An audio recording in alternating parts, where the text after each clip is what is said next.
Bonjour à toutes, bonjour à tous. Merci de nous rejoindre dans cette série de vidéos Une journée en tant qu'administrateur IT. Aujourd'hui, nous allons vous parler des équipes avec invités. Je me présente, je suis Émilie, responsable des actions marketing chez Powell Software et je suis accompagnée aujourd'hui de Fred, notre Global Product Manager. Dans les épisodes précédents, nous vous parlions des équipes inactives, des équipes sans propriétaire et les enjeux que ça représente sur votre environnement Teams. En moyenne, 10 à 20% des équipes Microsoft Teams ont des invités externes à votre organisation. Alors pourquoi est-ce que ça pose problème et comment vous pouvez mettre en place des bonnes pratiques pour éviter ça? Fred, je pense que tu es là pour nous en dire un peu plus là-dessus. Oui, alors peut-être on va commencer par juste rappeler ce qu'est un invité dans l'environnement Microsoft Teams.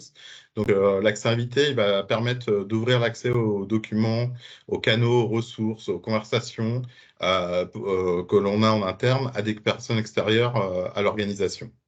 Mais qu'on soit bien clair, cet accès il va être restreint uniquement aux équipes auxquelles l'invité aura été ajouté. Si par exemple on comparait Microsoft Teams à un village, l'utilisateur n'aura accès qu'aux maisons auxquelles on l'a convié.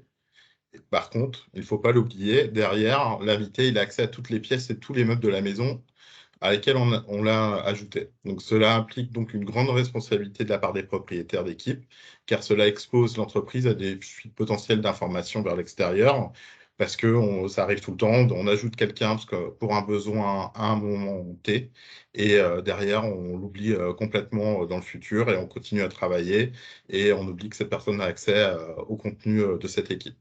Donc, cette approche, elle autorise une grande souplesse et une réactivité importante de l'entreprise dans le pilotage des projets avec les clients et les fournisseurs, tout en ouvrant aussi certains risques potentiels au cours du temps.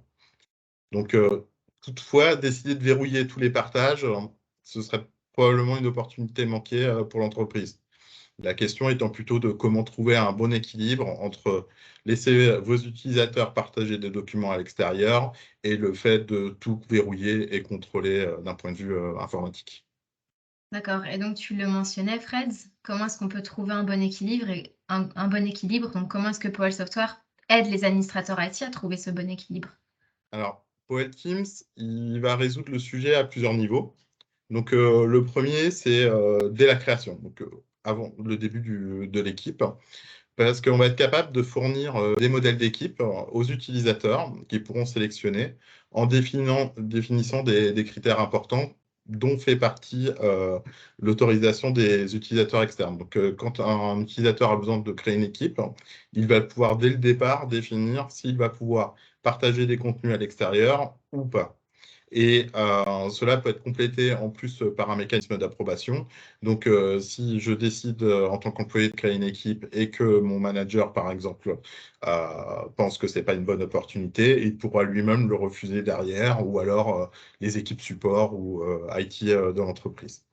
Donc ça, c'est pour la partie création. Et ensuite, on va avoir la partie suivi dans le cycle de vie, où Poel Teams va pouvoir fournir des rapports d'activité et donc pouvoir identifier aisément toutes les équipes qui ont des partages vers l'extérieur et laisser derrière deux types d'actions disponibles, soit pour les administrateurs qui pourront agir directement sur l'équipe en les verrouillant ou en excluant certaines personnes externes, ou alors de manière un peu plus déléguée via les bots, où on enverra des messages directement aux propriétaires d'équipe afin de les prévenir ou de leur rappeler qu'ils ont des utilisateurs externes dans leurs équipes et qu'il serait bon de faire une petite review pour les valider et les conserver ou pas.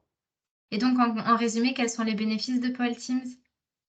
Alors, si on résume les bénéfices de Powell Teams, ça va vous permettre d'ouvrir et de manière contrôlée l'ajout d'utilisateurs externes, donc avec deux grands axes. La gestion des templates, qui vous permettront de clairement identifier les teams partagés à l'extérieur ou pas. Et puis, le suivi au cours de temps, grâce à la partie rapport et les envois ciblés du bot. D'accord. Donc, les équipes vont être correctement managées derrière et j'espère ainsi que la gestion externe te paraît plus claire. Ça l'est, merci beaucoup Fred. J'espère que ça l'est aussi pour toutes les personnes qui regardent cette vidéo. Ça veut dire que maintenant, on sait comment et pourquoi on doit limiter les accès aux invités externes dans Microsoft Teams et comment POEL Teams peut aider les administrateurs IT dans leurs tâches quotidiennes. Si justement vous êtes administrateur IT et que vous souhaitez en savoir plus sur votre environnement Teams, nous vous invitons à regarder nos autres vidéos dans cette série de vidéos Une journée en tant qu'administrateur IT ou de nous contacter pour obtenir un bilan de santé personnalisé de votre environnement. Merci Fred, merci à vous et à bientôt. Merci.